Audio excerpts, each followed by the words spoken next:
Hello! More than a year ago, I received this comment under one of my videos, and I will read it in Italian and leave the subtitles because the comment was left in Italian. Ciao, mi è comparso un tuo video in home, mi è piaciuto talmente tanto che ho guardato quasi tutti quelli del tuo canale. Parli inglese perfettamente. All'inizio pensavo che fossi americana. Grazie, ma no, non parlo inglese perfettamente. Mi sono iscritto, spero che pubblicherai video più frequentemente perché sono fantastici. Wow, grazie. Mi domandavo se potessi fare un video dove fai una sorta di riassunto della tua vita, anche in italiano con i sottotitoli in inglese se ti va, raccontando in quale parte d'Italia sei cresciuta, cosa hai studiato e cosa stai studiando. Come mai hai deciso di studiare la Sapienza, in quali paesi hai vissuto, quali lingue sai e come fai a parlare inglese così bene, cosa ne pensano i tuoi genitori del tuo percorso, cosa vuoi fare dopo gli studi, cosa ne pensi di un'eventuale carriera da youtuber, in quale paese vorresti vivere e in generale tutti i tuoi obiettivi futuri. Credo che un video del genere, oltre a essere importante per il canale, sia d'aiuto per tutti quei ragazzi che come me frequentano l'università ma vorrebbero fare nuove esperienze. In conclusione, grazie per avermi intrattenuto con i tuoi video. Un saluto. So, first of all, ciao anche a te e grazie. And I'm sorry if I made you wait more than a year for this video. My reply to this comment was that yes, it would have been indeed very useful to make a video like that, but I did not know the answers to many of those questions. It's not like right now I know more, but for sure my ideas are more clear, I guess. So finally, after 1 year, I'm here to answer. And I don't know if you're still subscribed to the channel, but if you are, thank you for waiting this long for my replies. And also sorry, the video will not be completely in Italian, but I hope you enjoyed at least that I read your question in Italian. So the first question was, in which part of Italy I grew up? So I was born and I grew up in Molise. Molise is the second Italian smallest region. Every time I have to say where Molise is, I say it's between Rome and Naples. And it's actually where it is, but it has nothing to do with Rome or Naples. It's like it's a rural it's a rural region, and I grew up in the countryside. And I went to school to the closest city, which was Isernia. Did I enjoy my time there? Not really. I think I enjoyed like 40% of it, or maybe 40 is even too much. Maybe I enjoyed 30% of my time there. And especially now that I moved to other places, I've seen how life is in other places, I realized that there are positive sides of growing up in a place like that. For sure, it was a very safe place where to grow up, and people there are very nice. I cannot say anything about that because living in big cities, like for example in Rome, people mostly think only about themselves, and it's very hard to make connections, I guess. For sure in Molise, people care more about each other, and I think it's normal in small places. But at the same time, people have a very close-minded mentality, and for example, I became vegetarian when I was 13, so in 2013, and it was something that people around me did not understand, and I think many of my life choices people around me were not really agreeing with. So I mostly felt like I really had to escape that place and that it was too small for me. So yeah, this is what I did as soon as I could when I turned 18, and I went to live in Rome. But yeah, I'm from the countryside in Italy, from Molise. What I studied and what I'm studying now. So I'm not studying anymore. I was studying at the time this person left the comment. I studied in a scientific high school when I was in high school, still in Molise, and it was a very challenging environment. And I remember I was living in constant anxiety, and I also had kind of strict parents, so not succeeding in school was not an option. I remember it as a kind of a hard time. So I started high school thinking I wanted to be a vet, And then I realized that if I wanted to save animals, I could have just not eaten them and I didn't need to be a doctor. But also, like, after 5 years of constant anxiety studying in this scientific high school, I decided I didn't want to see math ever again. So I decided to study something completely different in university. And I decided to study literature, music, and performing arts. And I actually really enjoyed that. Like, for many, university is a stressful period, but for me, since I had so much stress in high school, university was such a liberation. I felt so free, and it was very nice being able to study things that I liked. And also, I was not sure what I wanted to do, so it was so nice for me being able to study so many different things, because I had the chance to study art history, literature, languages, cinema, theater. I also was in the theater group of the university during my first year. Then I also studied in a dubbing academy. Then COVID came, but for a year I studied in a dubbing academy. It was very nice for me. And another question was why I chose to study in Sapienza, and it actually was not really about the university, it was more about the city. Because of course, coming from a small place, Rome was like the dream, was the big city, and also everything cinema related was happening in Rome. And I thought that maybe I wanted to work in cinema related fields. I actually ended up being an extra in a couple of movies, but and also I went to the Rome Film Fest as like a film student, so I was able to participate for free to many like interviews with directors and stuff, and it was very nice. So I mostly went to Rome because of the city and because of the opportunities that the city offered, and I do not regret it. It was a good choice, I think. Even if now I don't think I want to work in the film industry anymore, and even if I left Rome many times, but I enjoyed it. And I had the chance to study many things during my bachelor, and I also went to Norway for my Erasmus period. And in Norway, I had exams of like English linguistics, English phonetics, and I actually got good grades. I think I got an A in English phonetics, and it was one of the higher of the class. And it was weird for me because I was like, I did not know I did so well in this exam. And then I thought about it, and I was like, but actually I liked what I studied. It was nice to study these things, so maybe I could actually study linguistics after. So I studied linguistics I got a master's degree in linguistics, and I actually graduated 4 months ago. The master's was definitely harder than the bachelor because I worked in, like, from the bachelor and the master, I worked for a year.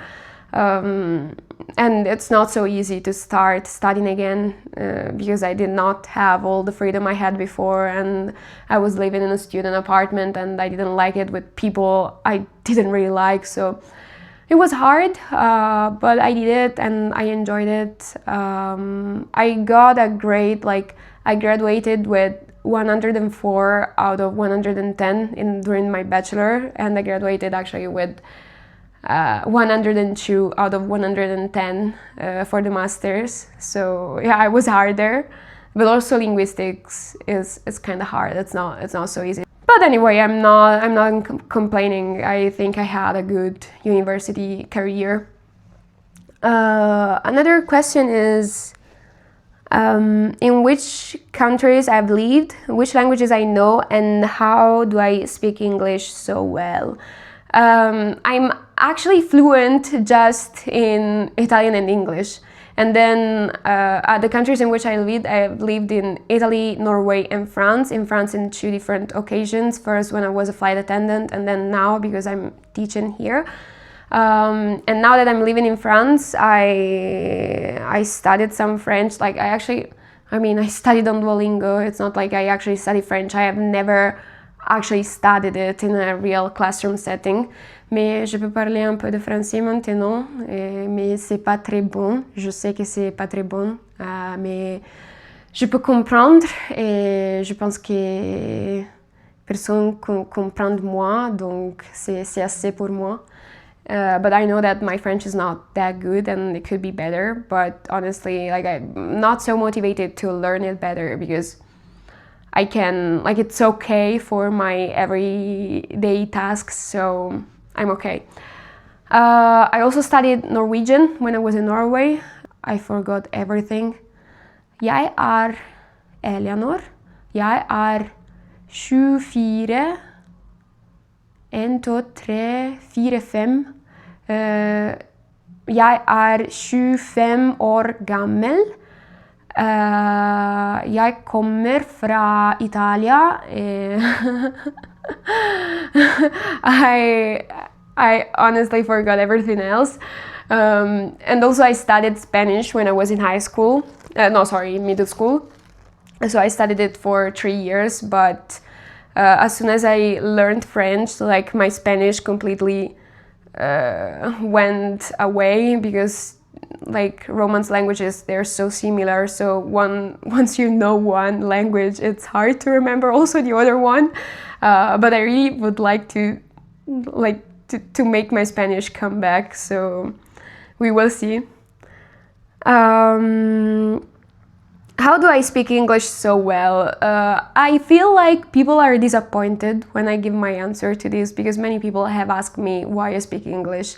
And first of all, it's crazy that we are surprised when an Italian person speaks English because I know that like English is not taught so well in schools. So yeah, for sure it's not because of school. But I don't even have an interesting answer either. The reason why I speak English is Netflix. It's literally just TV shows. My English comes from The Vampire Diaries, from the originals, from House MD, from Grey's Anatomy, from whatever. I don't even remember which shows I was watching at the time, but like mostly The Vampire Diaries. You know, like many teenagers who are not happy about their external life, I used to have a very rich internal life, and I used to read many books and to watch many series, and like I learned English as a side effect of not liking where I was. So my internal world was where I would actually live most of the time, and the language of my internal world was English. So this is how I learned English, and this is also why I feel more comfortable on YouTube talking in English and not in Italian. Anyway, what my parents think of my percorso. You see, I taught in Italian 3 seconds and now I forgot my English. What's the translation for percorso? Anyway, what my parents think of like what I did so far. So as I said, my parents were strict parents, so I've mostly seen them disappointed in me. Then my father died when I was 15, and probably several people of my life will find out from this video, because if like the topic doesn't come up, I will not talk about it. But yeah, my father died when I was 15. I was almost 16. Cancer, like many people these days. And I have no idea what he would think of my life right now, because it's completely different than the life I had when he was still alive. So I don't even know. I have no idea. I don't know. When I was 15, I did not think of becoming who I am right now. So I have no idea what he would think of the person I am right now. And honestly, I'm okay with not knowing, because I can imagine whatever I want, and there's this reality in which he enjoys my life choices and he has nothing to say, and he's happy with who I am and with what I'm doing. So I'm glad that there's this possibility that he's happy with it. My mother, now she's just like, she lets me do my thing and she doesn't say much. She's just like, sure, okay, what do you want to do now? What's next? Where are you going now? Like, she's like, sure, whatever. At this point, what can I say? But this is actually very recent. We had kind of an argument when I finished the bachelor, because I remember I did not want to study in that moment because I didn't have the right mindset to keep studying and keep doing a master. I wanted to go to Ireland, and the easiest way for me to go to Ireland and have an experience there was to be an au pair. And she was so against it. Oh my god, it was so bad. Like, she did everything she could to not make me be an au pair. So yeah, she has definitely had many things to say about my past life choices, but then I started working as a flight attendant and I got my own money, and like she couldn't really say much about my choices. So now we're kind of cool, and she's just like, sure, whatever, it's your life, you do you. So yeah, since I went to France, I think she has been pretty chill with what I do and with my life. And like sometimes she's afraid, she's scared, like she would like for me to have like a state job or like to be a teacher in Italy, and I don't think I want that for myself. Yeah, for sure, parents want to see you having a stable life, a stable job, and I guess it's hard for parents to see that your daughter doesn't really have her life figured out and she tries several things and she lives in several countries. But at the same time, parents should see when their kids are happy and let them do their thing, you know. Anyway, what I want to do after my studies, what I think about a career as a YouTuber, and which countries I would like to live, and in general, my future goals. So after the studies, like one of the things I wanted to do with a linguistic degree was teaching Italian abroad, and I actually ended up doing it, and I'm very glad that one of the things I wanted to do, it turned out to be what I'm actually doing. But it's very hard, I'm not gonna lie, especially like the situation in which I am, because it's a very particular school. I made some videos about the school I'm teaching in. So I'm glad I did this experience, but I don't know if I want to keep teaching, at least not now.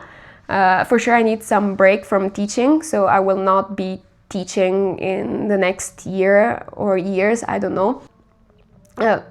And about a career as a YouTuber, I would like that, honestly. I think I've started to take myself seriously about this very recently. I never thought I could actually do something with YouTube or social media in general. And I have deactivated my social media so many times.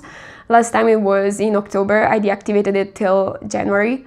But I came back in January, and now I'm like, maybe I can take this seriously. So yeah, I wouldn't mind it.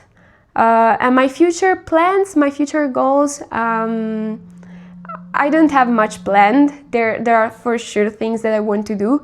The only thing that I have planned, and I will share with you now, in July, I will finish working in France at the end of June. And in July, I will start walking, and I will walk for a month from Saint-Jean-Pied-de-Port in France to Santiago de Compostela in Spain. It's a pretty famous walk, the Camino de Santiago. And I have wanted to do this for so long. I think I found out about it when I was 16 or something, and I wanted to do it for so long now, so I'm really glad. I will be doing this. I bought my ticket. I will go to Rome, from Rome to Bordeaux, and then from Bordeaux I will take the train to Saint-Jean-Pied-de-Port, and I will start to walk. So stay tuned, because of course I will vlog all of it. So this is one of my plans. And then after that I should finish the walk in August, and I have some plans for September. I don't want to say much here now, but the plan is to go live abroad. I don't want to say much. I just want to say, like, the only thing I will say is that I think I have seen enough Europe.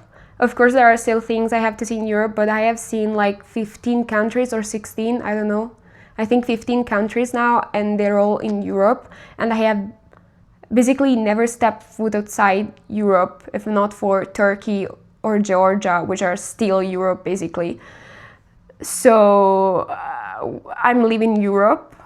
And I'm not saying anything more because I don't want to share things now. There are still things going on. Like, I still have to plan all of it, so I will not say anything now, but yeah, I think I have said enough. And what will I do? I am honestly open to everything. I want to try as many things as possible. So I don't have a specific thing that I will go to do, but I will just, like, whatever life throws at me, I will take. If I like it, I will take it. So these are my future plans. And I guess you just have to subscribe to the channel and keep following me if you want to know where I will end up and doing what. I think I have replied to everything. The video is a bit long, but the questions were many. I am sorry if I made you wait more than a year. Fabio, I think it's your name, Fabio, JR5SZ. But I hope that you're happy that eventually I answered, even if late. If you have other questions, you can leave them in the comments, and maybe in another year I will reply. No, actually, I'm here. I will not deactivate my channel anymore, so if you ask me questions, I will probably reply sooner. Thank you if you're right at the end of the video, and if you're not subscribed, please subscribe to the channel, leave a like, and you can find my Instagram link in the bio. See you!